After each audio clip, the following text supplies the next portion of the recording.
तपाईँको छोराहरू हो नि उहाँहरू? छोरा हो? पक्का हो? आफ्नै छोरा हो?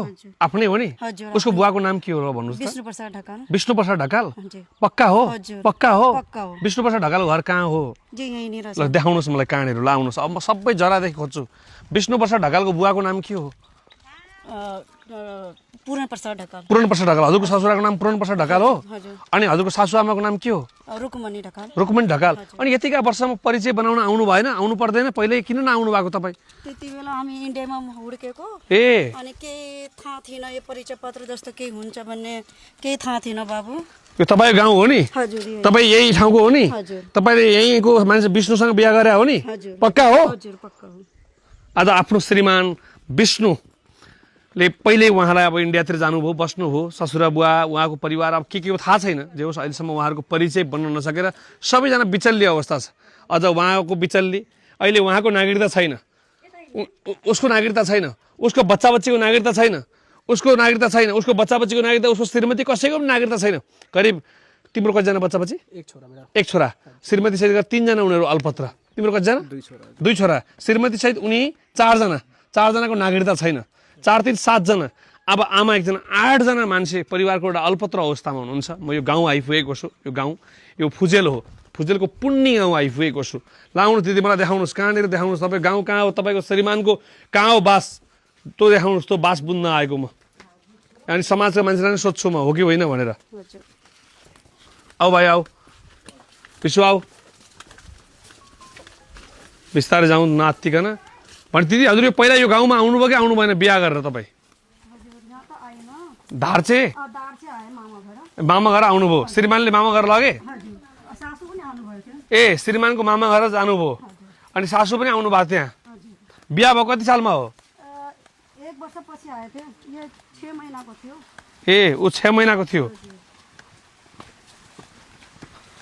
भनेपछि तपाईँको यो जेठो छोरा हो अगाडिको, उसको नाम के हो? अनि पछाडिको ऊ कान्छो हो? दुईटा मात्रै हुन् कि छोराछोरी के हो? छोरीहरू छ कि छैन? छैन? अगाडि जान आग्रह गर्छु, भाइहरू अगाडि जानु होला। हामी गाउँ चिन्नुहुन्छ घर? घर चिन्नुहुन्छ दिदी? विश्व पहिला आयो क्या यहाँ? म त आएन, मेरो त फर्स्ट चोटि हो। अनि के छ कस्तो छ, मेरो भान्जी हो यहाँ, अप्सरा भान्जी भन्ने मेरो भान्जी हो। मेरो भान्जीले सबै चिनाइदियो। अनि कस्तो मेरो काका घर कहाँ छ, मेरो ठुल्बाको घर के अरे कहाँ छ भनेर, हजुरबाको कहाँ छ, कहाँ बास थियो भनेर सब अब बल्ल थाहा पाइयो हजुर। अनि अब मिडिया सञ्चालनमा आएर कसरी हामीलाई लिन आऊ भनेर हाम्रो काकाले कसैले गरेन, बरु हामीलाई खोज्यो। काठमाडौँ पुग्यौँ, हाम्रो फुपू घर पुग्यौँ। आउनु पर्थ्यो, हामी उनको सन्तान हो, रगत हो। हामी कहाँ जाम्ला? आफ्नो रगतले नबुझ्ने भने हामी कता जाम्ला? कहाँ बस गर्ला? म त्यही दुःख लागेछ मलाई आफ्नो सन्तानपट्टिले। यति सम्झिनु, म त्यही म भन्छु यस्तो नगरिदिनु होला। हामीलाई अलि बिचल्ली छ, हाम्रो पनि बच्चा छ, परिवार भइसकेछ। आफ्नो ठाउँमा फर्क्यो भने कहाँ फर्किने हामीले? ठिक छ विशु। यहाँ को हुनुहुन्छ त अहिले? आमा कान्छी सासूले तपाईँले चिन्नुहुन्छ? अहिले भर्खर चिन्नु भयो। अस्ति नै काठमाडौँ गयो छोरापट्टि।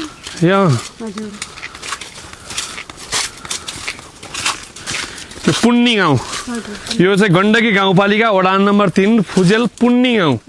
पुन्नी गाउँको यो ढकाल परिवारको घटना हो। ढकाल परिवार एउटा यहाँ हुनुहुन्थ्यो, यिनीहरूको बुवाको नाम विष्णु ढकाल। विष्णु ढकाल सम्पर्कविहीन हुनुहुन्छ। ए नमस्कार दाई, नमस्कार नमस्कार दाजी। दर्शन दाई, दर्शन दाईको बसाइ। ए काठमाडौँ बस्नुहुन्छ है? अहिले ओडामा गएर आएको हो। मैले दाइलाई थोरै सोधाइ नमस्कार है। हामी थोरै यो गाउँ देखाउँदै पनि आएको छौँ। बसौँ दाइ बसौँ प्लिज, केही भएन। ठिक छ ठिक छ। हजुरको यो को पर्छन्? अब यस्तो केही हजुरलाई थाहा पनि चिनी छैन, सिधा कुरो है। मेरो बुवाको दाइ 2 जना दाजुभाइ भन्नुभयो। ठुलो बुवा मैले चिन्ने कुरै भएन, देख्दै देखाएन। ठुलोको छोरो झन् देख्दै देखाएन। ठुलो बाउ नि नदेखे, छोरो काँडा देख्ने, फेरि नाति काँडा देख्ने।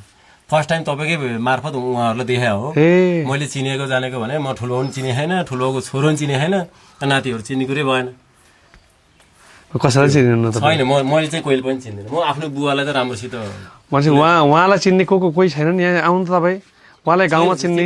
चिन्नुहुन्न उहाँलाई उहाँले कोही हाम्रो गाउँमा कहिले पनि चिन्नुहुन्न उहाँहरू ए किनकि उहाँहरू आउनु भएको छैन पहिलेदेखि आएको जाएको भयो कि चिन्ने हो होइन उहाँले चाहिँ ठुलो बाउ पनि देखेन ठुलो बाउको 4वटा छोरा छ भने सुन्ने हे अनि एकचोटि 17-18 वर्षपछि ठुलो बुवाको चाहिँ 17-18 वर्षपछि एकजना उहाँहरूको ठुलो बुवा आउनु भएको थियो नाइट त बनाइदियो भन्थ्यो मेरो आमाले लहर दिनु भएछ रक्सी खाएर जाँडसाँड खाएर एउटा बुढी मात्रै मान्छे बस्ने यहाँ म त आउट अफ नेपाल थिएँ होइन अनि बुढी आमा मात्रै बस्ने ठाउँमा आएपछि आमाले चाहिँ लहर दिनु भएछ बुढी आमा हुनुहुन्छ आमालाई हिजो मैले उहाँलाई थाहा अक्सिजनको मात्र 10% मात्रै छ शरीरमा अक्सिजन लाएरै राख्नुपर्ने हुन्छ कि घरमा रुममा सिलिन्डर राखेको छु मैले जबरजस्ती लिएर आएको मैले आमा आउनु भयो हजुर आउनु भएको माखलो घर अहिले गाह्रो भयो माखलो घर बस्नु भयो माखलो घर जानु भयो अब हजुरलाई थाहा नै छ के अरे अब हजुर बुझ्ने मान्छे अब समाजको एउटा सहयोगी व्यक्तित्व के छ म त उनीहरूको उनीहरूलाई देखेर मलाई त अहिले बनाइदिनु जस्तो लाग्छ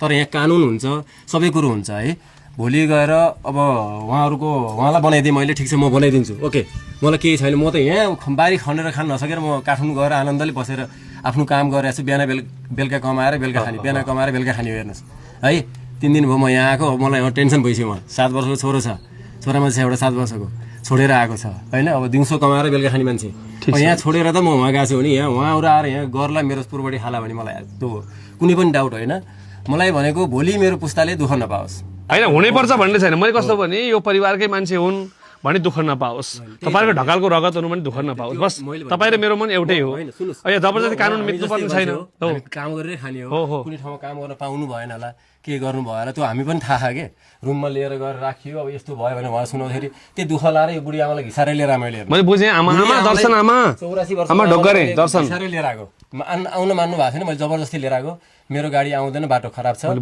बसमा आएको बसमा आउँदाखेरि लहतरान मोरे जस्तो खाना खाने मैले बुझेँ मेरो आमा पनि यस्तै हुनुहुन्छ मैले बुझ्छु अब के छ भने म दाइप्रति सम्मान नै गर्छु सम्मान छ तपाईँप्रति आज रोकटोक गर्ने कुरै छैन त्यही कसरी रोक्छु भनेर रोकिने विषय पनि छैन यो होइन सुन्नु न कानुनले अप्ठ्यारो त मलाई पनि त पार्नु छैन हामी कानुनमै टेकेर गर्ने हो राज्य कानुनभन्दा माथि छैनौँ तर कति परिवार मैले देखाएको छु कि समाजमा काम गर्दाखेरि भोलि केही गर्दैलान् धन सम्पत्ति खाइदेलान् भन्ने हिसाबले बनाउन चाहन्नन् त्यसैले एउटा अदालतबाट नाता प्रमाणित पनि हुन्छ धेरै कुरा छ त्यस कारणले म तपाईँप्रति सम्मान गर्छु यी भाइहरूको बिचल्ली छ अब हिजो आमाको कमजोरी मैले गाली गरेँ अहिले रुनुभयो मसँग बाटोमा तपाईँलाई लाज लाग्दैन बिहा गरेपछि कहाँको के हो खोज्नु पर्दैन बनाउनु पर्दैन कुखुराको चल्ला पाए जस्तो पाएर आमाको पनि अब जन्मदाता भएर यसो घरपट्टिको मामा घरपट्टि कम्तीमा थोरै जान्नु पर्थ्यो नि मिल्थ्यो त्यताबाट प्रोसेस मिल्छ भने त्यहाँबाट झन् इजी हो म भनेको कान्छो हजुरबाउको सेकेन्ड आगा है हजुरबाउ पनि कान्छो हजुरको सेकेन्ड आगा मैले मेरो ठुलबाउ पनि देखिनँ त्यहाँबाट 4वटा छोरा छ भन्नुहुन्छ आमाले चाहिँ देख्नु भएको छ मैले त्यो छोराहरू पनि देखाएँ मेरो दाइहरू त्यो दाइहरू भने देखाएँ होइन अहिलेसम्म भाइ भन्दै आउनु केही छ भाइ दाइलाई सोध्नु पर्ने छ भने कुरा गर यहाँ कस्तो जबरजस्ती कसैको पनि छैन दाइ पनि एउटा समाजको असल मान्छे होइन तपाईँ असल मान्छे अहिले ल म साँच्ची भएर बन्दैन अहिले बनाएर बन्ने होइन सल्लाह गरौँ वडामा बसौँ ठिक छ दाइ मेरो दाइ मैले भने नि त तपाईँप्रति केही पनि छैन जस्तै हो उहाँहरू तर भोलि उहाँहरू नाइट लिनुहुन्छ उहाँहरू त जानुहुन्छ मलाई चाहिने यो समाज हो मलाई चाहिने भनेको यो समाज हो म यही समाजमा बसेँ आज पो काठमाडौँ गएर बसेँ त भोलि त म यही जन्मभूमि मेरो आमा छोराहरू भयो भने म यहीँ आएर बस्नुपर्छ मेरो छोरो बस्नु पर्ला मेरो नाति होला होइन सात पुस्तालाई दुःख दिने चिज हो कि यो त यस्तो क्लियर भएन नि यस्तो चिज हो कि क्लियर हुने आधार के हो त्यो खोजौँ सुन्नुहोस् तपाईँहरूले खोजौँ उनीहरूलाई चिन्ने जान्ने पनि खोजौँ पक्कै पनि हावा नहलिकन पात हल्लिन्न यहाँसम्म आउनुको अर्थ भएरै आएका हुन् न त कोही परिवार त्यसै आएर ढकाल विष्णु ढकाल हो भन्दै आउँदैनन् विष्णु ढकाल यो परिवारको सदस्य फोटो पनि खोज्यो भने थाहा छ त त्यो फोटोवाला मान्छे तपाईँहरूको हो कि होइन श्रीमतीले त झोट बोल्दैन नि त बाउ भेटिएको भए त यहाँ खोजेको हुन् यिनीहरू 10 दिनसम्म दमौलीमा बसेर बाउ खोज्या हो सुरुमा न हामी ऊ आएको 2 महिना भयो 1 महिना बाउ खोज्न लाग्यो हो क्या 1 महिना दमौलीमै गएर 10 दिन बस्या हो राति पार्कमा बस्या हो बाउ दमौली आसपासमै छन् फेरि थाहा छ यिनीहरूको बाउ जिउँदैछन् हामी अझै पनि खोज्दैछौँ स्टुडियोमा पनि कुरा गरिसकेका छौँ उसको बाउ खोज्नलाई उसको बाउ भेटिएपछि धेरै कुरा टुङ्गिन्छ